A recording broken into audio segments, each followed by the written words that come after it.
berjumpa kembali dalam pembelajaran online kita ya. Semuanya mudah-mudahan dalam keadaan juga semangat dalam belajar ya.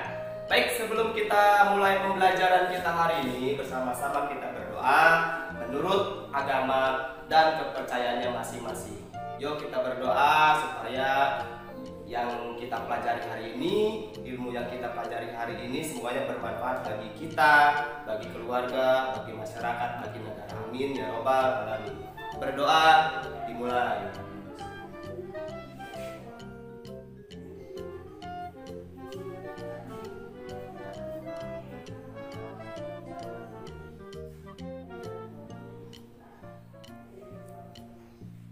Selesai. Ya. Baik anak-anak, sebelum kita masuk ke pembelajaran kita hari ini, Bapak ingin menyampaikan tujuan dari pembelajaran yang kamu harus capai setelah melaksanakan pembelajaran kita hari ini. Di antaranya yaitu pembelajaran ketiga, mengidentifikasi sikap-sikap yang sesuai dengan nilai-nilai yang terkandung dalam sila Pancasila secara tepat. Menganalisa sikap-sikap yang sesuai dengan sila-sila Pancasila dengan percaya diri. Menemukan contoh perubahan ya alam yang diakibatkan karena perilaku manusia secara benar. Menentukan ide pokok dari teks secara benar. Kita lanjut ke pembelajaran kita hari ini. Ya, nilai-nilai yang terkandung dalam sila-sila Pancasila. Kalian mungkin sudah tahu kan ya, lambang dari negara kita yaitu Garuda Pancasila. Pancasila sebagai dasar negara Indonesia bukan lagi suatu hal yang baru lagi masyarakat Indonesia.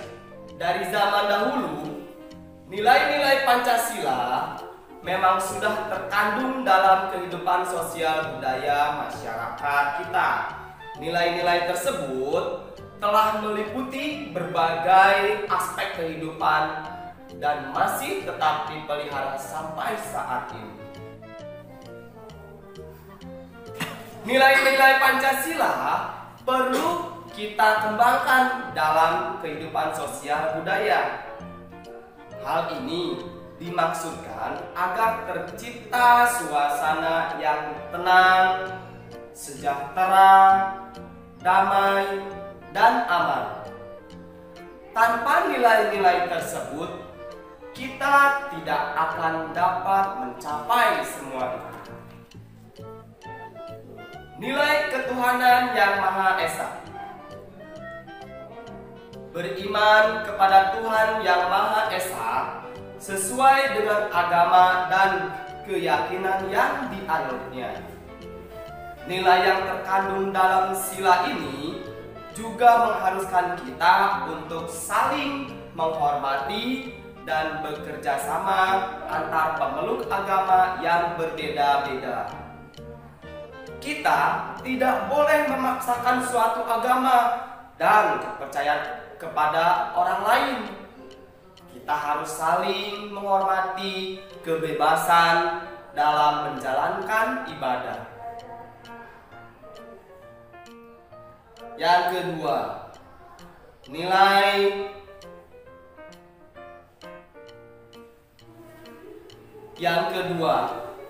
kemanusiaan yang adil dan beradab. Ya, dilambangkan dengan rantai. Setiap warga negara hendaklah mengakui persamaan derajat, persamaan kewajiban antara sesama manusia sebagai asas kebersamaan bangsa Indonesia, dan persamaan hak dengan menjunjung tinggi persamaan derajat, hak, dan kewajiban. Maka seluruh bangsa Indonesia bersama-sama akan mampu menegakkan dan juga memelihara kebersamaan. Penerapan nilai ini dalam kehidupan sehari-hari adalah dengan mengembangkan rasa saling mencintai sesama manusia, sikap tenggang rasa, menjunjung tinggi nilai-nilai kemanusiaan, gemar melakukan kegiatan kemanusiaan, serta berani menegakkan kebenaran dan keadilan.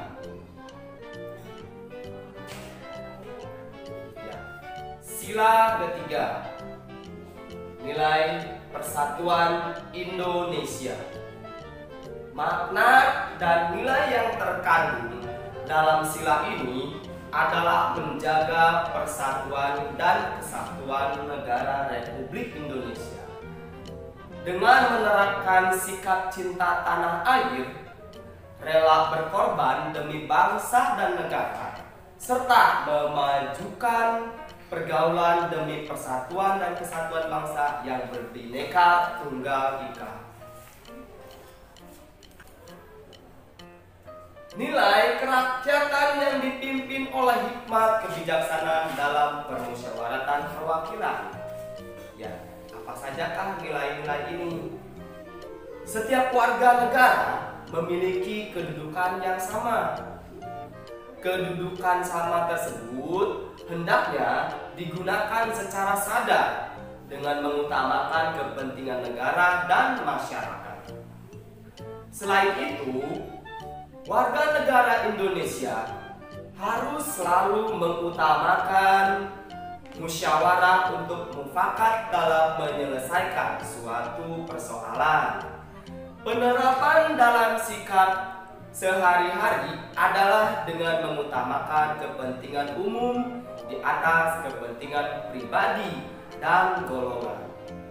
Tidak memaksakan kehendak kepada orang lain, serta mengutamakan budaya musyawarah dalam menyelesaikan masalah dengan diliputi oleh semangat kekeluargaan.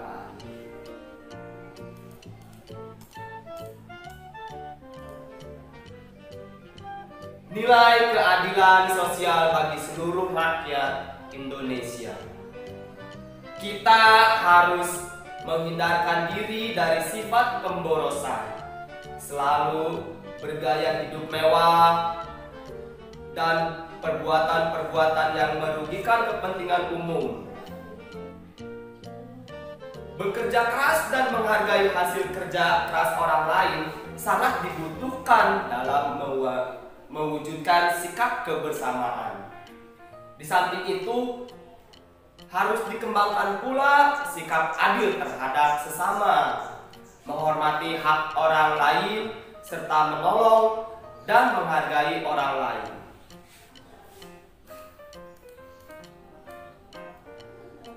Ya, itulah tadi anak-anakku nilai-nilai yang terkandung dalam sila-sila Pancasila. Ya, setelah tadi kalian menyimak penjelasan tadi, kalian harus bisa membuat atau juga menentukan ide pokok yang telah ditayangkan tadi. Nah, kita masuk ke dalam peta kondisi geografis Indonesia. Ya, kalian bisa lihat inilah peta pada geografis Indonesia.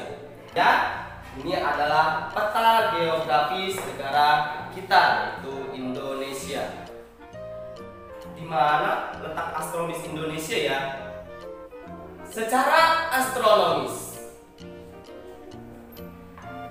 dilihat dari lintang dan bujurnya, Indonesia terletak pada 6 derajat lintang utara, 11 derajat lintang selatan, dan 95 derajat bujur timur sampai 141 derajat bujur barat.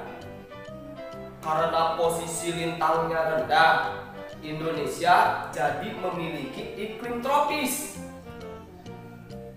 Suhu tinggi, curah hujan konveksi tinggi, pelapukan kimia tinggi, keberagaman flora dan fauna, serta bebas dari topan dan badai. Karena membujur sepanjang 46 derajat, maka Indonesia terbagi atas 3 wilayah waktu, yakni waktu Indonesia Barat, apa kita biasanya mengsingkatnya itu WIB, waktu Indonesia Tengah, WITA disingkatnya ya, dan waktu Indonesia Timur, biasanya kita disingkatnya itu WIT. Secara geografis, dilihat dari posisi wilayah di permukaan bumi, Indonesia terletak di antara 2 benua, yaitu benua Asia dan benua Australia. Dan juga Indonesia diapit oleh 2 samudra, Samudra Hindia dan Samudra Pasifik. Indonesia juga berantara di 2 benua tersebut, membuat Indonesia memiliki iklim muson. Saat dilalui angin musim barat dan dari Asia yang kaya uap air, akan terjadi musim hujan. Saat dilalui angin muson timur dari Australia yang miskin uap air, akan terjadi musim kemarau. Kemudian Indonesia juga tidak memiliki musim dingin, menjadikan semua aktivitas pertanian, peternakan, dan perikanan dapat berlangsung sepanjang tahun. Negara kita juga berada di antara 2 samudra, menunjang lalu lintas pelayaran dan perdagangan di Indonesia. Secara maritim, Indonesia dikelilingi oleh perairan. Selain Samudra Pasifik dan juga Samudra Hindia yang mengapitnya, ada pula Laut Cina Selatan. Akibatnya, sangatlah potensial bagi Indonesia untuk mengembangkan aktivitas perikanan, pelayaran, hingga pelabuhan. Lalu, berapa luas ya wilayah Indonesia itu?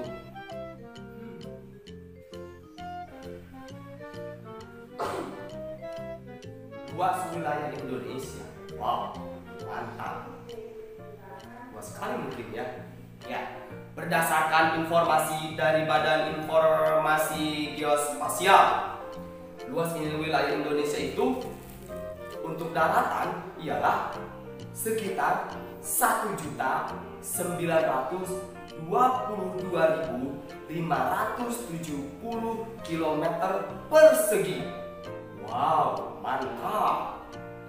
Dan perairannya 3.257.483 km persegi.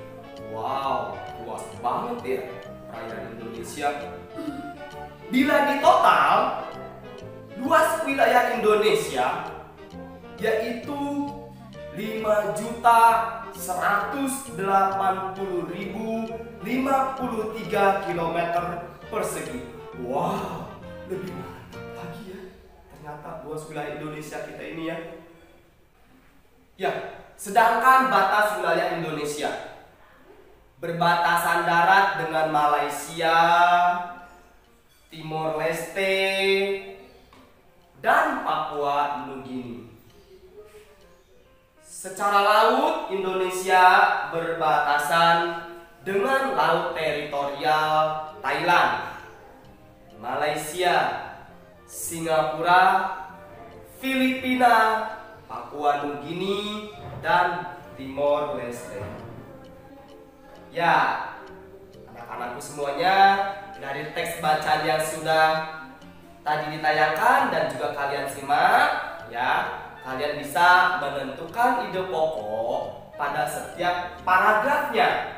Nah, tadi teks yang pertama yaitu tentang nilai-nilai Pancasila. Nanti kalian bisa mencari tugasnya yang ada di buku tema 1, subtema 1 pembelajaran ketiga. Baik anak-anakku semuanya, cukup sekian perjumpaan kita hari ini. Ya, tetap semangat belajar di rumahnya. Ya, semuanya harus tetap sehat ya, supaya dalam belajar kalian juga tidak ada halangan satu hal sedikit pun.